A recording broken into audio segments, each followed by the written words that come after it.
Mas simple man ang SONA ngayong taon, iniangat pa rin ito ang kamalayan ukol sa pambansang kasuotan na siyang official dress code para sa naturang event. Pero para sa isa sa pangunahing producers ng mga Filipiniana outfit, hindi naman kailangang sa espesyal na okasyon lang natin isinusuot ang ating pagkakakilanlan. Ang diskarting Pinoy na yan sa Balitang A to Z ni Barbie Mulak. Naisip niyo na ba kung saan galing ang inyong mga barong at saya? Posibleng galing yan sa Barangay Bagong Baryo, Pandi, Bulacan, na isa sa may pinakamalaking patahian at bordahan ng tradisyonal at modernong Filipiniana.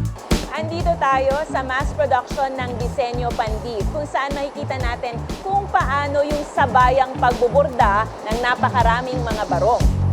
Kung dati ay dekamay ang pagbuborda, dito computerized na. Sisimulan ito sa disenyo sa computer, pagkakabit ng tela sa makina, pagkakabit ng mga sinulid at wala, sa isang pindot, sabayan ng magbuburda ang mga makina. Ito naman yung finishing area kung saan tinatanggal natin yung mga himulmol, mga sobrang sinulid, gugupitin siya ng dekamay. Nagsimula ang industriyang ito sa isang grupo ng mga mananahi at sastre na nag-aangkat ng tela at nagbebenta ng mga nayaring damit sa Divisoria. Yung mga ina ng tahanan, sila yung engaged sa pagpapatahi. Pero dahil medyo mahirap at malayo yung biyahe, lalo na pagkakailangan nila ng mga tela. So yung first 30 co-operators ng BBMPC ay bumuo ng kooperatiba. Yung pinaka naging first na serbisyo at product ng kooperatiba ay yung pagbebenta ng mga raw materials na tela. Mula sa 30 miyembro, ngayon mahigit 2,000 members na ang Bagong Baryo Multipurpose Cooperative na mas kilala ngayon bilang Disenyo Pandi. At kung gusto niyo naman ng made-to-order, maraming member designers na may kanya-kanya ring shops dito sa Disenyo Pandi, Wedding Depot at Mini Mall. Nagbabago kasi yung panahon. So since ngayon nga ay computerized na yung embroidery, pero nakakatuwa kasi engaged pa rin naman yung family doon sa industry ng barong at gown. Yung pinsan ko po, yung mga tita ko po, tsaka yung kapatid ko rin po pala. Si Lola naman po, nasa Tutuban Farm Block po siya ngayon, and siya po yung ititinda doon.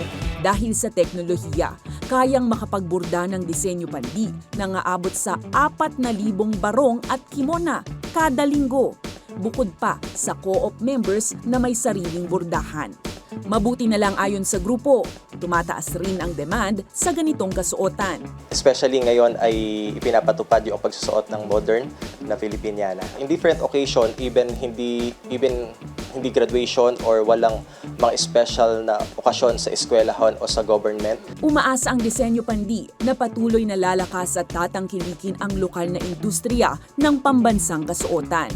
Dahil tulad ng pagkain at sining, bahagi ito ng ating kultura na sumasalamin sa ating pagkakakilanlan. Disenyo Pandi sa Balitang A to Z! Para sa Balitang A to Z mula Pandi, Bulacan, Barbie Mulak. Kung kayo ay may kwentong kakaiba, mga kwento ng pag-ibig o storya ng inspirasyon at pag-asa, maaari nyo itong ibahagi. Sumali sa ating Facebook group na Balitang A to Z. Panoorin ang replay ng ating programa at sundan ang ating social media pages. Hanapin lamang ang Balitang A to Z. Ang ating pabaong quote of the night ngayong Martes ay mula sa economist at diplomat na si Angel Gurria.